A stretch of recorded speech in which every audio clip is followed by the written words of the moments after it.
자, 그래요. 13장. 수학과 문학의 만남. 수학으로 문장을 분석하다. 이거를 이제 한자로 쓰면 문장에는 문양법, 문문법 이렇게 쓰는데, 자, 인간이 갖는 특징과 습관을 분석하여 이용한다.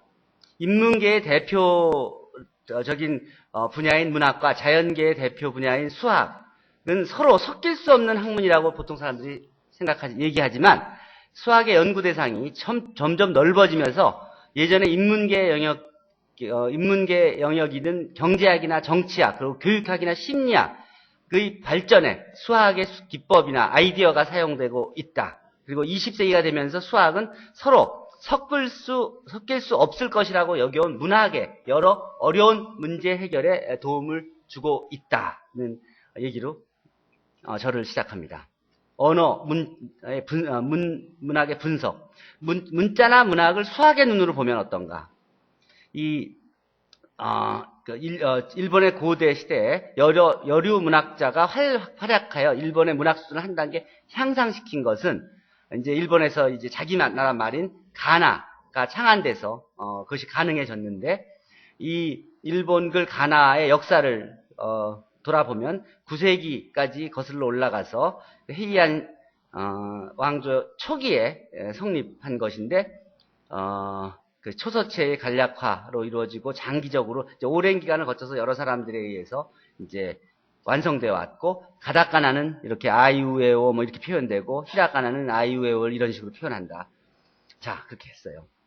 그러고 요새 보면 이제 옷에 써 있는 한자를 보면 암호같이 생겼고, 뭐 이렇게 외국인과 일본어를 보면은 뭐 가라오케, 스시, 뭐 망가, 가부키, 스모 이런 식으로 일본 말들이 이제 외국어로 바뀌어서 세계에 알려지기도 하고, 그리고 또 그렇게 이제 이런 그 문자들이 만든 옷을 입기도 하고, 그리고 옛날에 그 유라는 뜻, 이 한자말 유가 가만히 이 문자를 분석해 보면은 깃발을 가진 사람이란 뜻으로 무사계급의 사람이 구역 밖에 나가 정신적인 자유를 얻는 것, 여행 가는 것 같이 이제 그런 의미가 이 문자 하나에 표현되는 그 뜻이 이제 이 한자말엔 뜻이 있었다는 것이죠. 일본말 가나는 이제 문자고, 도에는 이런 뜻이 있다는, 십자가로 나가다 악마를 피하는 부적의 그런 의미로 이 도를 썼다는 거고. 여기서 키는 이거예요. 문문법의 키는 이 작자불명의 책들, 세계 곳곳에 고대에 대한 탐구와 연구가 진행되는데, 그러면 그런 발굴될 유물과 유적을 분석하죠.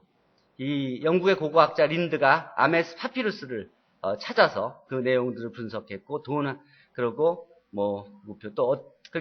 어쨌든 그래서 그런 과정에서 어떤 문헌이나 고문서 등이 발견됐을 때 그것을 언제 누가 썼는지를 밝히는 게 중요한 것인데, 그 아메스 파피루스의 경우는 필경사의 이름이 아메스가 기록되어 있어서 기록자가 명확히 알려져 있지만, 유클리드의 원론 같은 거는 이나 구장산술에는 저자 관련한 기록은 전혀 없다. 이것은 20세기 프랑스 젊은 수학자인 브루바키 가 당시까지 현대 수학을 새로운 관점에서 공동으로 총정리한 예로 미뤄보아, 그러니까 이 유클리드의 원론도 결국 개인의 작업이 아니라 어떤 단체가 공동으로 작업한 건 아닐까 하고 추측을 할 수 있다는 거예요. 섹스피어의 경우도 문호 섹스피어는 한 개인의 이름이 아니고 집단이나 단체가 사용하던 필명이 아닌가 하는 의견도 제기되었습니다. 그 이유는 한 사람이 인간의 그런 모든 비극과 희극, 평민과 귀족 생활을 혼자 다 경험하고 실제 그렇게 다양한 내용의 책을 혼자서 쓰기란 불가능하지 않을까 하는 그런 추측에 근거합니다. 동서공의 유명한 도서와 저자를 보면 유클리드의 원론, 구장산술, 브루바키의 책들 이런 식으로 어떤 주제를 한 사람이 집필한 후 여러 사람이 토의하여 그것이 더 정확하게 다시 새로 써 나아가 한 권의 책을 만들었다고 이제 브루바키 책들은 그렇게 보고, 이 저작자 불명, 워드 프로세서인 시대인 오늘날의 필적 감정은 이미 어려워졌기 때문에 이 문장 분석을 통해서 이제 사람을 찾아야 된다. 분석 결과 양쪽에 보면은 어떤 협박장이 날아왔는데 그것을 분석한 결과 양쪽이 일치하여 이거는 이 협박장을 낸 사람은 누구일 거라고 이렇게 추측을 했다는 그런 내용입니다. 어쨌든 이 문장 안에 담아 있는 습관을 발견하는 것, 그런 것들이 이제 문문법의 주제인데, 소재인데, 문장의 특징을 상관도로 나타내는 연구. 이렇게 표를 보면은 여기 보면 문장의 표를 상관도로 이렇게 나타내는 표인데, 자, 내 문장 습관은 어떤지를 한번 보죠. 그거 보면은 문장 습관을 문자의 길이나 사용한 한자의 수, 또 이런 건 기본적인 그런 팩트들에 대한 관계를 그래프로 만드는 방법. 그래서 실제로 이 저자는 자신의 책을 임의로 선택한 페이지를 해서 13개의 문장을 조사해 봤더니 유사성이 발견됐다는 거예요. 또 다른 사람 책에서 각각 13개 문장의 특징을 써 봤더니 그 예로 BC를 골라서 했더니 그러니까 표에 상관돼서 알 수 있듯이 사용하는 문장에 따라서 완전히 다른 도표가 나온다는 것을 확인할 수 있었다. 그래서 그런 걸 통해서 이게 이 사람이 같은 사람이 쓴 건지 아닌지를 구분할 수 있다. 그게 이제 문문법의 아이디어예요. 거기에 대해서 이제 본인이 쓴 글이 이제 입학시험에 난 적도 있었다. 그런 얘기고, 어쨌든 본인이 쓴 글들을 이렇게 본인이 쓴 글과 남이 쓴 글들을 비교해 보니까 확실히 이제 차이가 난다. 그걸 표로 나타나면은 이제 그림이 자기가 쓴 책과 뭐 다른 사람이 쓴 책과 이렇게 표가 차이가 나서 본인이 쓴 책들은 대부분 요 범위를 벗어나지 않는데 다른 사람이 쓴 것은 그 범위 바깥에 있는 것을 구분할 수 있었다. 문문법의 문장 속에서 패턴을 찾는 그런 아이디어를 수학적으로 도표로 분석했다는 겁니다. 그럼 이런 문장 습관을 분석하는 연구가 도대체 무엇에 도움이 되느냐? 이것이 사람의 글을 쓰는 습관은 일정한 패턴이 있기 때문에 이것을 이용하면 다음과 같은 범죄에 대한 범인 찾기에 사용될 수 있다. 특히 이것이 지금 중요한 것은 현대에는 필적 감정이 거의 불가능하므로 이 문장의 패턴을 찾는 게 더 중요해졌다는 것입니다.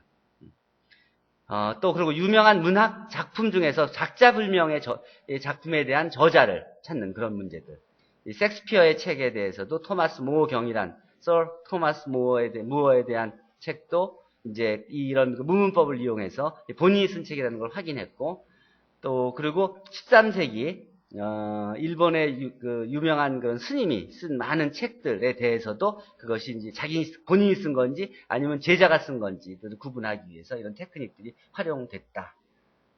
섹스피어 박물관 입구에 직접 가서 확인하고 찍은 사진이고, 그리고 이 토마스 메리엄이 낸 아이디어인데, 이게 이제 아버지는 통계학자고 어머니는 문학을 연구해서 이 컴퓨터를 통해서 희곡 토마스 모 경의 책에서 41개의 문문을 추출하여 율리우스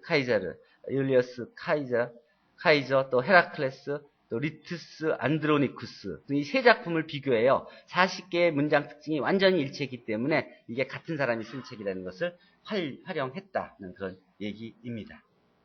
자, 여기서 생각해 볼 부분은 이 문학과 수학의 접점.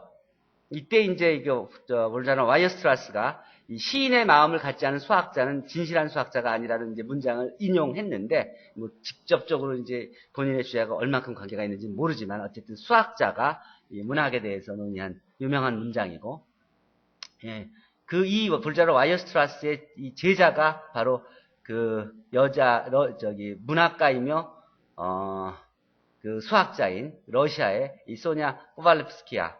또 바로 이 생각에 공감을 했다고 합니다. 그리고 이제 이상한 나라의 앨리스의 저자인 동화작가 루이스 캐럴도 실제 본명이 찰스 더슨인 옥스퍼드 대학 수학과의 교수이기도 했고, 그리고 이런 뭐 다양한 그러니까 수학을 하는 사람이 문학에 관심을 갖고 또 실제로 글을 쓰기도 하는 경우들에 대한 예를 들었고, 20세기 들어서 컴퓨터가 자유로이 사용되면서 이제 이런 문학을 분석하는 그런데 수학이 사용되게 됐다는 것을 에필로그로 하고, 찰스 더슨에 대한 그림과 그 다음에 수학과 문학의 오버랩이 되는 분야의 수리언어학, 추리소설, 계량문헌학, 공상과학소설, 기호논리학, 동화학, 또 뭐 등등 문장 진단학 같은 이런 분야들이 있다는 것을 소개하고 문문법을 마무리하였습니다. 자, 여기 질문 있습니까?